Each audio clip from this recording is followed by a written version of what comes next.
So, today is April 23rd, which is St. George's Day in England, as well as a few other countries as well. So happy St. George's Day. But more importantly, this is actually the day that Shakespeare's birth is celebrated.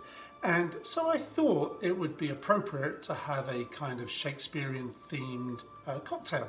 And so the one that I really came across is one that was described as it was being invented, I believe in Chicago, as something that would recreate a walk in an English garden. And my mum has a back garden that has a lot of roses in it, so I thought this would be a good drink.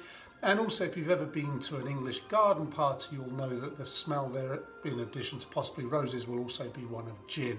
And so this is a gin cocktail. Let's get straight to it. It starts differently to the usual kinds of cocktails that I do, in that it has some ingredients muddled first of all into the cocktail shaker, and they are 3 slices of cucumber and a small pinch of salt. I'm going to get my muddler here, and I'm going to just crush that to release all the nice cucumbery essences. I suppose that's the word we're looking for there. We've done that just like so, and then we're going to start adding the other ingredients. We're going to go with some gin, 2 ounces of that.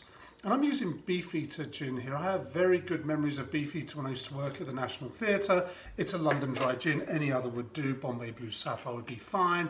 But also any gin of your taste would probably be good.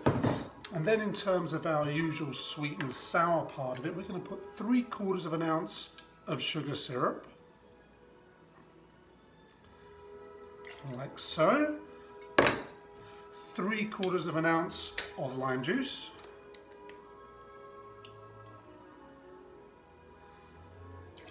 Like so. And now here comes some of the trickier ingredients. I went to find myself some rosewater today, which it turns out is quite good. And this has to be 3 drops, and I'm not very good with doing drops of things. I mean, I can with the Angostura, which is coming up, but not with other things. So I'm going to get my little dropper. I've got 2 little eyedroppers in the shop, and I go 1, 2, 3, like so. Don't want to overdo it.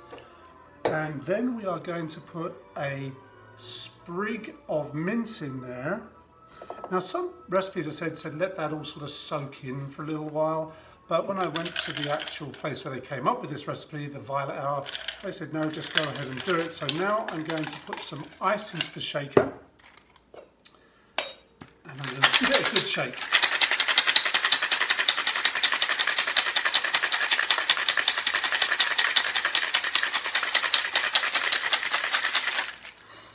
Yeah, that shaking sound does kind of drown out the music that's coming from Vaughan Williams' 5th Symphony in the background, but we'll cope with that. We then get our strainer and we pour this into our chilled coupe glass, like so. And then the garnish is a little different to the other things. So I'm going to take 1 mint leaf, that on top, and then on there with I still got a drop of the rose water there. I'm going to put 1 drop of rose water on it. It's quite potent stuff, surprisingly. And now I'm going to try and just do 3 drops of Angostura bitters, and it forms this lovely sort of pattern on the top. It's kind of hard to see from the angle you're at there. Let's try that, and let's see what it tastes like.